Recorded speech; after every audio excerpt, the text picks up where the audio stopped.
Prinsip pembagian hasil usaha. Ini kan ada dua untuk pembagian usaha mudharabah. Dia bisa menggunakan revenue sharing dan bisa menggunakan profit sharing. Kalau dia menggunakan revenue sharing itu sering disebut dengan bagi hasil, revenue sharing atau prinsip bagi hasil. Kadang kita tidak familiar dengan kalimat revenue sharing.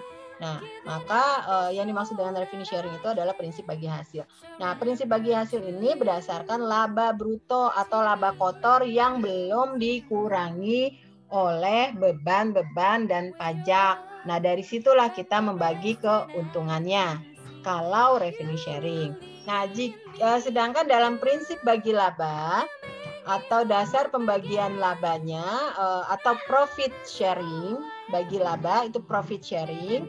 Dasar pembagiannya adalah laba neto atau laba bersih atau net profit atau keuntungan bersih.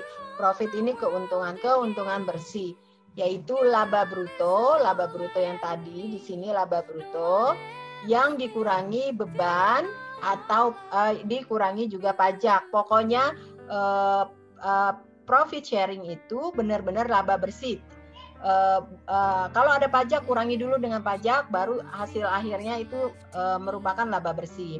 Nah, itu untuk mudharabah. Nah, perhitungannya seperti ini. Contoh perhitungan bagi hasil. Nah, kita nih di sini ada HPP, harga pokok penjualan. Harga pokok penjualan sebesar 650.000. Nah, kita bisa menghasilkan barang, lalu modal, istilahnya modal untuk kita bisa mendapatkan barang tersebut, bisa memproduksi barang tersebut 650. Lalu produk tersebut kita jual, penjualan di sini masuknya. Kita jual penjualan, kita jual seharga 1 juta. Modalnya untuk bikin produk itu 600.000, kita jual 1 juta, otomatis ada keuntungan 350.000. Nah, di 350.000 inilah laba kotor atau laba bruto. Nah, disinilah kita menghitung revenue sharing pakai angka laba di sini.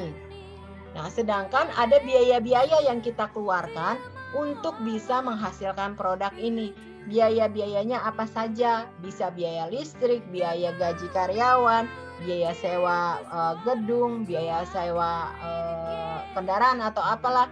Total biaya 250.000. Jadi laba bersihnya atau keuntungan 100.000. Kalau di sini ada pajak, bisa dimasukkan dulu di sini pajak, misalkan pajak 50.000. Jadi laba bersihnya adalah 50.000 gitu. Nah, kebetulan mungkin ini tidak ada pajak. Jadi laba bersih kita adalah 100.000. Nah, yang 100.000 inilah yang akan kita gunakan dalam profit sharing. Nah, kita hitung bagaimana cara perhitungannya. Nah, dengan menggunakan metode profit sharing dengan nisbah pemilik 30, pengelola 70. Jadi 30% langsung dikalikan 100.000. Kenapa Bu langsung 100.000? Karena ini metodenya profit sharing. Kalau metode profit sharing, laba bersih yang digunakan untuk pembagian hasil. Jadi pemilik 30% dikali 100.000, maka pemilik modal mendapatkan keuntungan 30.000. Nah, selanjutnya pengelola dana 70% dikali 100.000, maka pengelola dana mendapatkan keuntungan 70%. Bu, kenapa pengelola lebih besar pembagiannya dan keuntungannya? Ini kembali lagi kepada nisbah yang telah disepakati pemilik modal dan pengelola modal atau pelaku. Pelaku itu kan ada dua, yang punya modal dan yang mengelola modal. Nah, ini udah kesepakatan bersama 30-70 gitu. Jadi ketika ada bagi hasilnya jangan ada yang komplain saya lebih besar atau lebih kurang, karena sudah disepakati di awal ketika ini belum berlangsung. Jadi sebelum berlangsungnya usaha ada yang namanya akad atau bahasa lainnya kontrak. di mana di dalamnya diatur semua kesepakatan yang ada, termasuk apabila akad itu berakhir, apabila keuntungan yang mau disepakati berapa nisbahnya, apabila terjadi perselisihan dan seterusnya. Nah, itu ada semua di dalam akad atau kontrak. Nah, metode revenue sharing dengan nisbah. Nah, kalau dengan revenue sharing, ini nisbahnya beda lagi.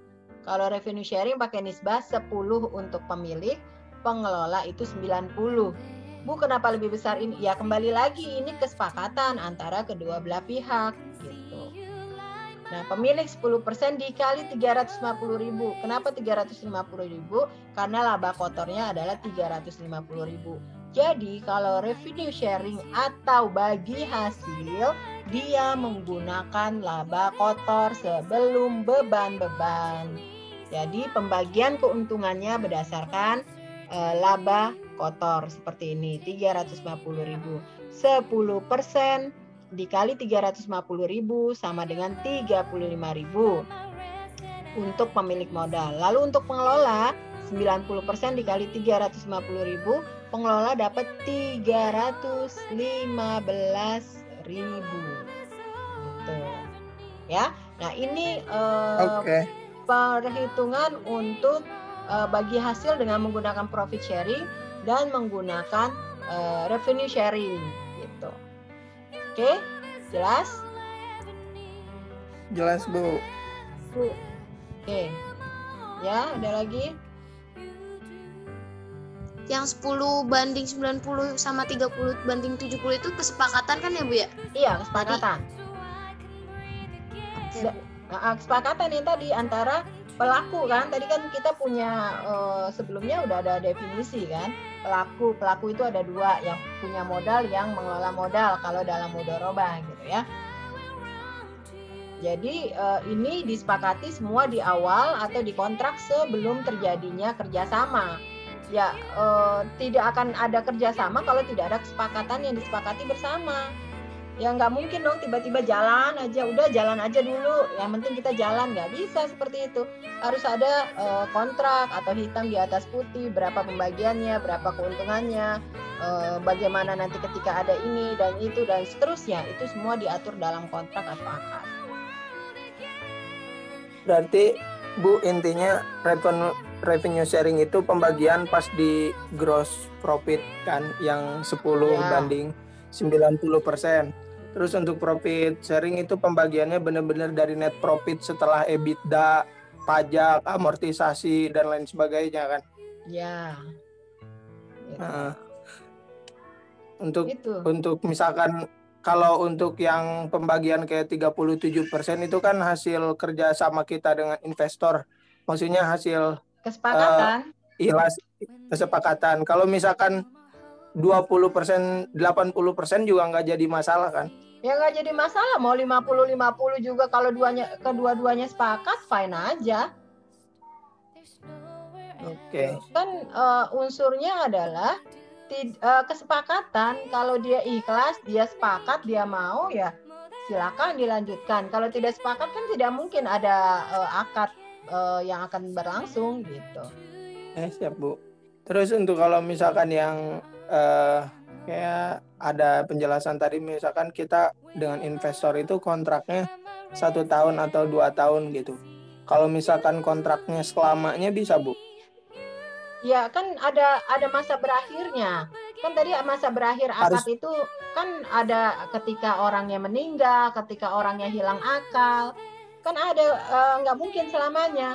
Nanti kalau dia meninggal, gitu kan.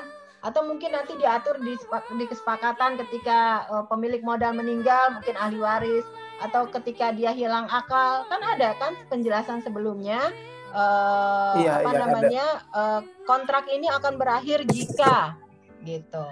Nah, tidak mungkin kerjasama ini berlangsung untuk selamanya. Jadi dia bisa berakhir dengan ketentuan-ketentuan yang ada gitu. Nggak mungkin kita kerjasama sama orang gila gitu kan. Atau tidak mungkin kita kerjasama sama orang yang di dalam kubur gitu. Jadi itu semua sudah diatur di dalam akadnya. Atau mau misalkan Ketika orang yang meninggal, ketika yang punya pemilik modal meninggal, maka bisa diwakilkan oleh ahli warisnya. Jadi memang pemilik modal itu kan punya karakteristik. Nah, sebelumnya kan sudah ada tuh karakteristiknya seperti apa. Salah satunya adalah dia harus dewasa untuk bisa diwakilkan dan mewakilkan. Seperti itu. Jadi memang ada ketentuan-ketentuan yang harus dipahami dalam setiap akad.